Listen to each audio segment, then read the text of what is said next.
बोलो जयकारा, बोलो मेरे श्री गुरु महाराज की जय। श्री सद्गुरुदेव भगवान की जय। बोलो श्री परमहंस दयाल जी महाराज की जय। श्री नगरी निवासी भगवान की जय। श्री अद्वैतानंद सच्चिदानंद प्रकाश। आगे एक रोज इरशाद हुआ कि महाराज दशरथ जी को जब औलाद की खातिर यज्ञ करने की ख्वाहिश हुई तो ऋषियों और ब्राह्मणों ने कहा कि इस यज्ञ को सिवाय भृंगी ऋषि के और कोई नहीं करा सकता और वह बिल्कुल विरक्त और आजाद हैं। उनका आना किसी तरह से हो नहीं सकता। यह सुनकर महाराज ने ढिंढोरा पिटवाया कि जो कोई श्रृंगी ऋषि को यहाँ शहर में ले आवे तो उसको इस कदर ज़र्वे माल इनाम मिलेगा कि वह निहाल हो जाएगा और हमें बहुत खुशी होगी। और सब आदमी तो इस काम के करने से लाचार रहे, मगर एक रंडी उनको लाने में बीड़ा उठाकर चली और जंगल में जहाँ श्रृंगी ऋषि तप करते थे पहुंची। उसने अव्वल इस बात की तलाश की कि वह खाते क्या हैं। ऋषि का दस्तूर था कि भजन करते करते जब कभी भूख लगती थी तो एक दरख्त के तने में जाकर मुंह मारते थे और फिर वापस आकर तप करने लगते थे। रंडी ने उसी दरख्त पर जिस जगह वे मुंह मारते थे अव्वल रोज तो कुछ गुड़ चिपका दिया। मुंह मारने पर ऋषि को और रोज की निस्बत ज्यादा स्वाद मालूम हुआ तो दरख्त को चाटने लगे। रंडी उसी तरह से रफ्ता रफ्ता ज्यादा से ज्यादा गुड़ चिपकाती गई और बाद में हलवा वगैरह लगाया। ऋषि जी भी उन स्वादों के चक्कर में ऐसे मजे में आ गए कि खूब मजेदार चीज खाने लगे।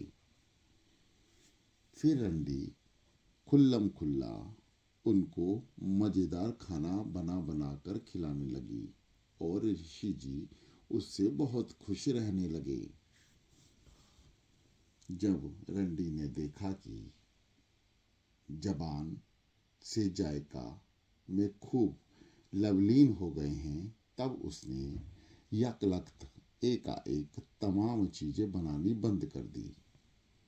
ऋषि जी ने पूछा, अब वे खाना क्यों नहीं बनाती हो? रंडी ने अर्ज किया कि वे चीजें तो धन से प्राप्त होती हैं और मेरे पास जो धन था सो खत्म हो गया। ऋषि ने दरियाफ्त किया कि धन कहाँ से मिलता है। उसने जवाब दिया कि राजा के पास से मिलता है। अगर तुम किसी राजा के पास चलो तो धन मिल जावे। ऋषि जी जाने को तैयार हो गए। रंडी उनको साथ लेकर अयोध्या जी आई। महाराजा ऋषि और महाराजा ऋषि का आगमन सुनकर आगवानी को निकले और बड़े आदर से सिंहासन पर लाकर बैठाला। फिर अपने यज्ञ का काम पूरा कराया और रंडी को भी बहुत कुछ इनामों इकराम यानी धन भेंट किया। आगे एक रोज इरशाद हुआ कि किसी बादशाह के दरबार में एक फकीर ये सदा पुकार किया करता था कि नेकों के साथ नेकी करो और बंदों की बंदी खुद उनको तबाह कर देगी। एक दरबारी इस सदा से बड़ा नाखुश हुआ करता था। उसने बादशाह से चुगली खाई कि हुजूर, फला फकीर ऐसा कहा करता है कि जहां पना के मुंह में से बदबू आती है। बादशाह ने कहा कि उसको हमारे सामने बुलाओ, हम इसकी तहकीक करेंगे। चुगलखोर ने फकीर को कहला भेजा कि फला रोज आपकी बादशाह की तरफ से दावत है। उस दिन खाने में बहुत सी प्याज पकाकर उस फकीर को खिलाई। बाद में बादशाह के रूबरू पेश किया। जब फकीर बादशाह के सामने गया तो उसको ख्याल हुआ कि कहीं प्याज की बदबू बादशाह को नाखुशगवार मालूम ना हो, इसलिए सामने जाकर मुंह पर हाथ धर लिया। चुगलखोर ने उसी वक्त बादशाह को सेन यानी इशारे के साथ कहा, देखिए हजरत, इसने आपके मुंह की बदबू से अपने मुंह पर हाथ रख लिया है। बादशाह ने फकीर से जवानी तो कुछ ना कहा, पर खत अपने कोतवाल शहर के नाम लिखकर फकीर को दिया कि जाओ, इसको कोतवाल के पास ले जाओ। इस बादशाह का यह आम दस्तूर था कि जिस किसी को खास इनाम देता था उसको कोतवाल शहर के नाम खत लिख दिया करता था।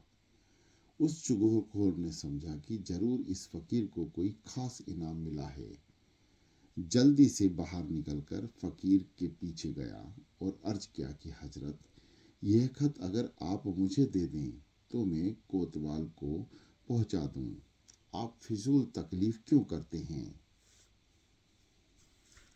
फकीर ने वे खत उसी को सौंप दिया। जिस वक्त वे खत लेकर कोतवाल के पास पहुंचा तो खत में लिखा पाया गया कि बदीदन खत हामिले हिजा, पत्रवाहक यानी पत्रवाहक को बिला तम्मूल बिना देर किए कत्ल करा दें और इसकी खाल में भूस भरवा कर हमारे पास भिजवा देना। अगर देर हुई तो बाज पुरस यानी जांच होगी। कोतवाल के खत पढ़कर जल्लाद को हुक्म दिया कि इस शख्स को फिलफोर यानी तत्काल कत्ल कर दो। चुगलखोर ने बहुत बवेला मचाया और फरियाद की और कहा कि जरा तुम बादशाह से तो पूछ लो। मगर कोतवाल ने बाजपुरस से खौफ के मारे जरा ना सुनी और फिलफोर उसकी कत्ल करा दिया। फिर उसकी खाल में भूसा भरवाकर बादशाह के पास भेज दी। जब बादशाह ने ये मालूम किया तो फकीर को बुलवाकर कुल हाल पूछा और दरियाफ्त किया कि तुमने हमारी निस्बत ऐसा कहा था। फकीर ने इनकार किया तो उसने पूछा कि तुमने हमारे सामने आते वक्त मुंह पर हाथ क्यों रखा था? फकीर ने जवाब दिया कि उस दिन खाने में बहुत प्याज शामिल थी, उसकी बदबू आपको नागवार ना मालूम हो, इसलिए मैंने अपना मुंह छिपा लिया था।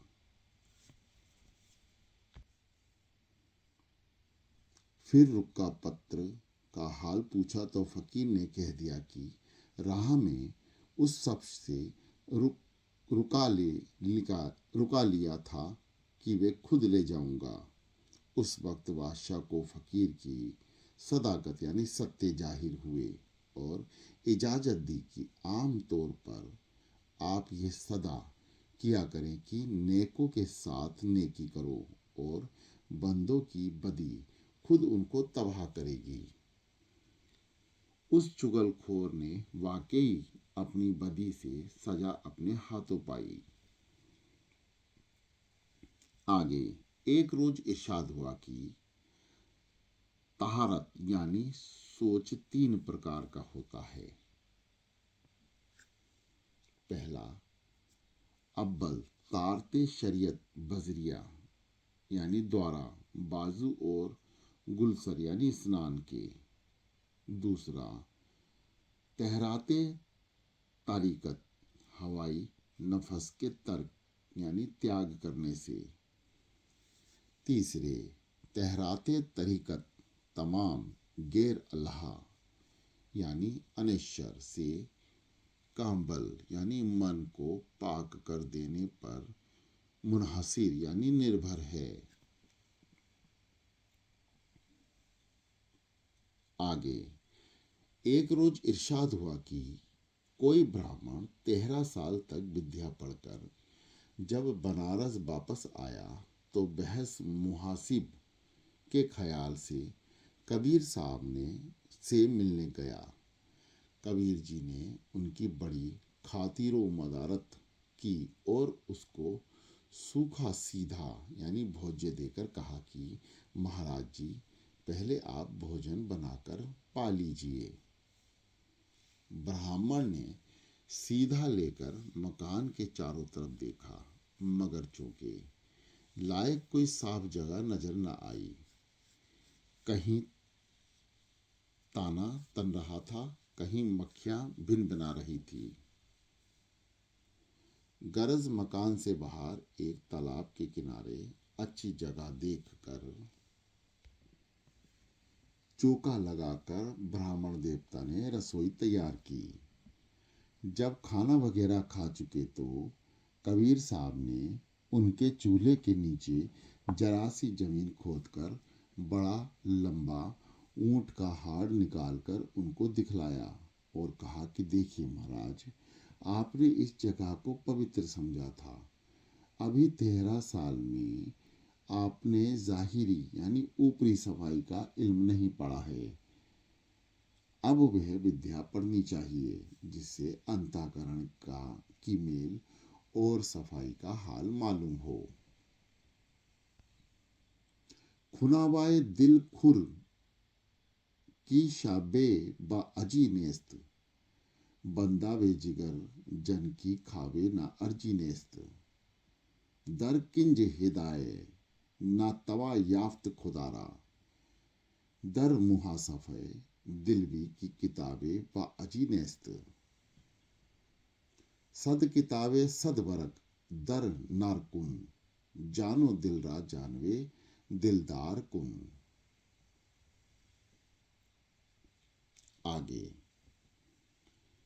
एक रोज इरशाद हुआ कि समूल खेल सरहदी पठान नौकरी की तलाश में वतन छोड़ने को तैयार हुआ और चलते वक्त अपनी बीवी से कहा कि हम पठान लोग अपनी इज्जत के पीछे जान दे देते हैं, और दाढ़ी पर हाथ रखकर बोला कि ये देखो हमारी दाढ़ी की इज्जत अब तुम्हारे हाथ है। कोई ऐसी बात ना होने पाए जिससे सिर नीचा करने पड़े। औरत ने कहा कि कोई फिक्र ना करो, खुदा हाफिज है। पठान साहब तलाशी रोजगार में भोपाल गए और अच्छे फौजी ओहदा पर मुकर्रर हो गए। उनके मकान के सामने एक औरत रहती थी। उसका खाविंद भी वहीं परदेश गया था। ईद के दिन उसने खूब बनाव सिंगार किया और कई दफा उसके मकान की तरफ झांकी। पठान समझा कि औरत मुझ पर फौफ्त यानी मोहित हो गई है, इसलिए रात को चुपके से जाकर दरवाजा खटखटाया। औरत ने अंदर से पूछा कि कौन है। वह बोला कि वही पठान हूँ जिसकी तरफ दिन में कई मर्तबा तुमने देखा था। वह बोली, अरे कमीने, ये क्या बात, क्या तुझको अकेली देखकर आया है? क्या मुझको अकेली देखकर आया है?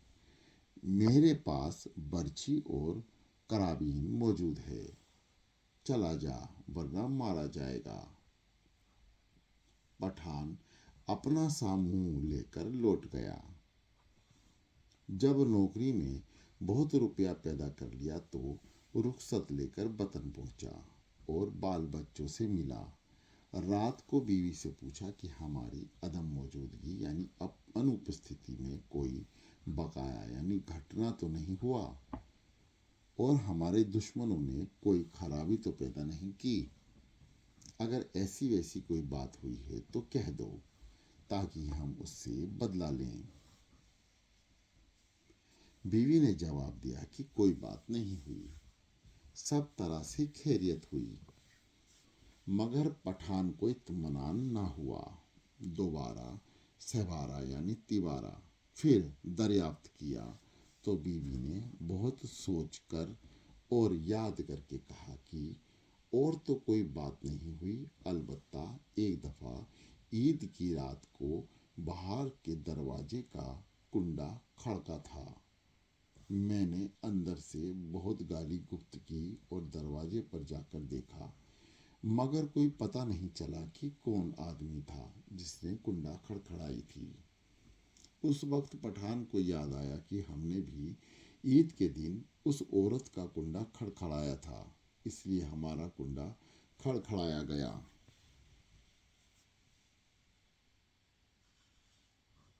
आगे, एक रोज कुछ प्रसाद तकमीम यानी वितरण हुआ। सब आदमी हाथ में लिए बैठे रहे, किसी ने खाया नहीं। एक साहब अपना हिस्सा खाने लगे और अपना हिस्सा खत्म करके जो उनके पास बैठे थे उनका हिस्सा भी लेकर चट कर गए। इसी तरह पर कई आदमियों का हिस्सा उठा गए। सिर्फ एक साहब के पास रह गया। वह देखकर वह भी अपना हिस्सा उनको देने लगे, लीजिए, इसको भी पा लीजिए। तो उन्होंने जवाब दिया कि मैं क्या डाकी हूँ जो सबके हिस्से का प्रसाद खा जाऊं। अपने हिस्से का आप खुद खाएं। यह सुनकर श्री महाराज ने हंसकर फरमाया कि एक जाट का यह दस्तूर था कि सुबह को उठकर पहले 20 रोटी खाता था। जब घर से बाहर निकलता 20 रोटी साथ बांधकर खेत ले जाता कि पानी पीते वक्त उनको खा लूंगा। उनको तकरीबन 8 बजे खा लेता। तकरीबन 10 बजे उसकी लड़की 20 रोटियां और साग वगैरह ले जाती, उसको स्नान करके जीमता। एक दिन से लड़की बजाय 20 के 21 रोटियां ले गई और कहने लगी, भूल की काका, जल्दी रोटी खा लें, मुझको घर पर काम है। यह सुनकर जाट कहने लगा कि बेटी, अभी तो 9:45 बजे हैं, जरा भूख को मारना चाहिए। तितिक्षा भी कोई चीज होती है। लड़की दिल में कहने लगी कि ठीक है, 10 बजे पहले 40 रोटी खाकर तितिक्षा जरूर होती है। थोड़ी देर में जाट जी स्नान करके आन डटे और खाना शुरू किया।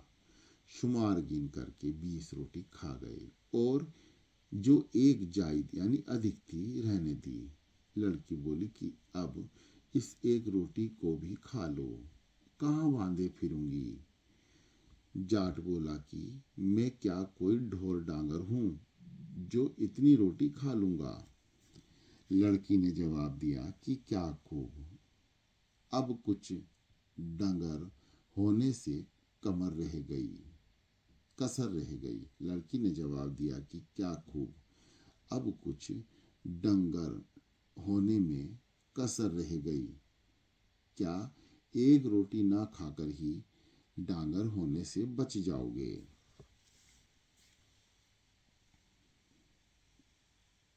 आगे, एक रोज इरशाद हुआ कि एक शेर पिंजरे में बंद था।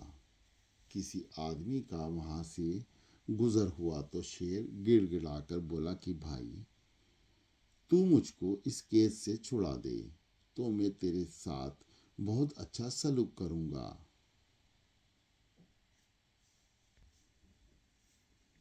अव्वल तो आदमी को खौफ मालूम हुआ, मगर शेर की चापलूसी में आ गया और उसको कैद से छुड़ा दिया। जब शेर पिंजरे से बाहर निकल आया तो बोला कि मैं तो कितने दिन से भूखा हूं, तुझको खाऊंगा। वह बोला कि यह क्या इंसाफ है, मैंने तेरे साथ नेकी की और तू बदी करता है। शेर ने जवाब दिया कि मैं ठीक तो करता हूँ, आजकल नेकी का बदला बदी ही होता है। अगर तुमको शक है तो किसी और से दरियाफ्त कर लो। गरज की दोनों दरियाफ्त हाल के वास्ते खाना रवाना हुए। आगे गायों का एक रेवड़ चल रहा था। वहां जाकर दोनों ने अपनी राम कहानी सुनाई और गायों से फैसला चाहा। गायों ने जवाब दिया कि हे शेर, तू सच्चा है, जरूर इस आदमी को खा, आजकल नेकी का बदला बदी है। देख, ये इंसान हमारा दूध पीकर मोटा होता है, घी खाता है, मक्खन खाता है, यहाँ तक कि मेरे गोबर और पेशाब तक से फायदा उठाता है। मेरे पेट से जो बेल पैदा होता है उससे कैसे कैसे काम लेता है। फिर जब हम बूढ़े हो जाते हैं तो कसाई के हाथ बेचता है, तो हमारी छाती पर चढ़कर हमारा गला काटता है। अब इससे फिर इस इंसान से पूछा कि नेकी का बदला क्या है, नेकी या बदी। इंसान ने कहा कि भाई शेर, अभी किसी और से भी पूछो। शेर राजी हो गया और आगे चलकर एक दरख्त से अपना अपना हाल कहकर मुंसिफी यानी न्याय की ख्वाहिश इच्छुक की। उसने कहा कि शेर, तुम सच्चे हो, देखो मैं इस जंगल में बरसरे रहा यानी राह किनारे एक टांग पर खड़ा हूँ। धूप जाड़ा सब कुछ सहता हूँ और तमाम मुसाफिरों को आराम देता हूँ। वह मेरे फल खाते हैं, पत्थर मार के पके हुए कच्चे फल गिराते हैं, साया यानी छाया में बैठते हैं और फिर भी मुझको काट काट कर जलाते हैं। अब मेरी नेकी को देखो और उनकी बुराई को गौर करो। शेर बोला, कहिए हजरत, अब क्या ख्याल है। आदमी बोला कि भाई, 3 जगह बात पूछने से बिल्कुल ठीक हो जाती है, एक जगह और दरियाफ्त कर लो। शेर ने कबूल किया और आगे चलकर एक गीदड़ दिखलाई दिया। उससे भी अपना अपना हाल कहकर फैसला चाहा। वह बोला कि दोनों झूठे हो, तुम्हारी एक की भी बात काबिले एतबार नहीं। शेर, भला शेर जैसा ताकतवर जानवर पिंजरे में फंसे और इंसान को छुड़ावे, यह बात समझ में आती है। मैं अपनी आंख से देखे बगैर झूठा फैसला नहीं दे सकता। दोनों वहीं चलकर मुझको जाए बकुआ यानी घटना स्थल पर कुल हाल दिखाओ कि तुम कैसे कैद थे और इस आदमी ने कैसे छुड़ाया, तब फैसला दूंगा। दोनों इस बात पर राजी हो गए। तीनों फिर वहीं वापस गए जहां शेर बंद था। गीदड़ के कहने पर शेर फिर पिंजरे में घुसा और आदमी ने उसको वैसे ही जकड़ दिया जैसे कि पहले झगड़ा हुआ था। उस वक्त गीदड़ बोला कि हे मियाँ इंसान, तेरी अकल पर क्या पत्थर पड़े थे जो तूने अपने दुश्मन के साथ सलूक यानी मैत्री करके फायदा उठाना चाहा। तू तो बड़ी बड़ी राजनीति की पोथियां पढ़ता है, अब अपनी खैर चाहता है तो अपना रास्ता ले। दुश्मन के साथ भलाई करना खिलाफे धर्म है।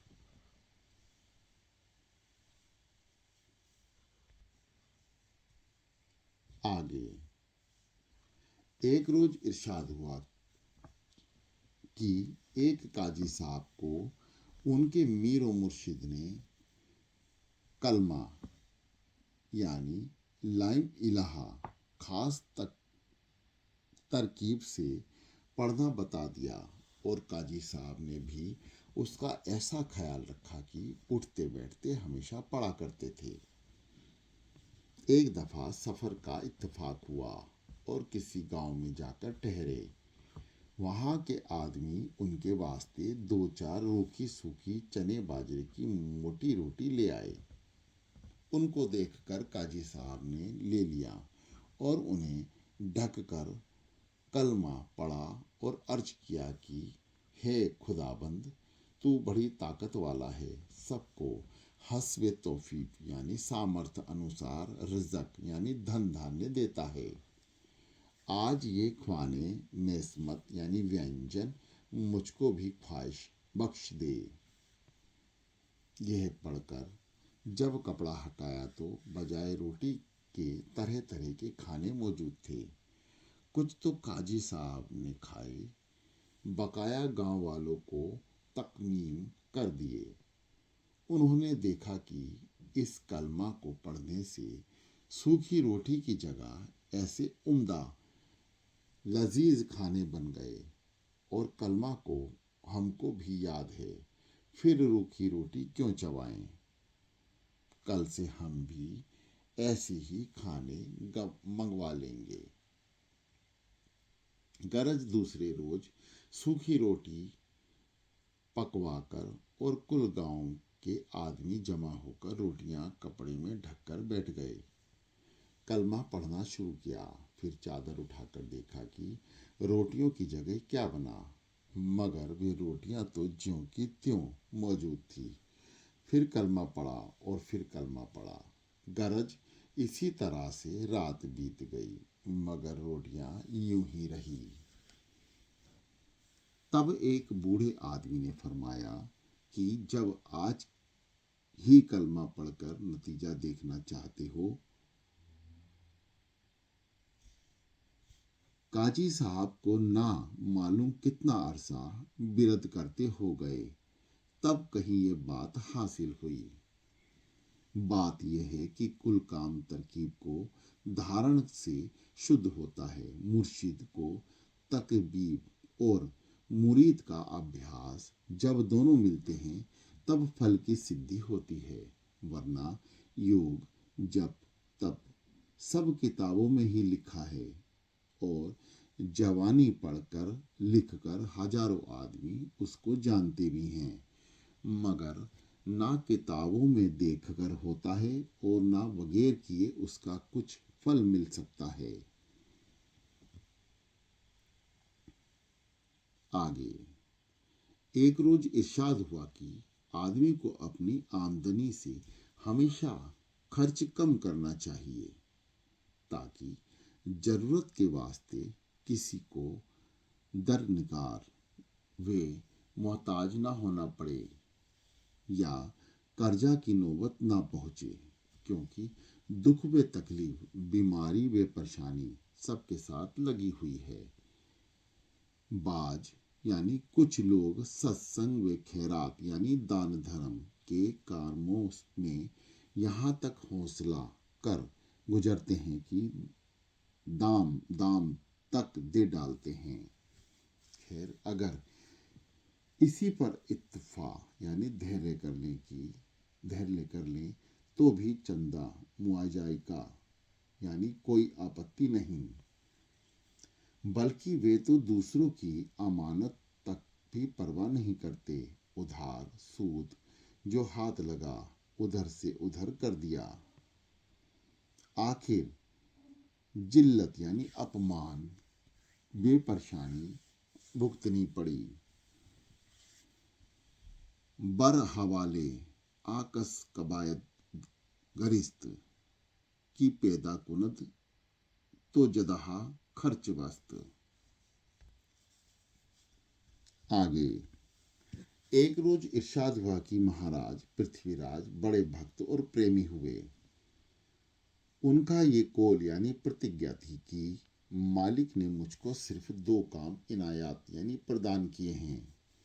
अगर मेरे जिस्म के तमाम मुसामात यानी रोम कान बन जाते तो मैं खूब सत्संग करता और बातें सुनता रहता।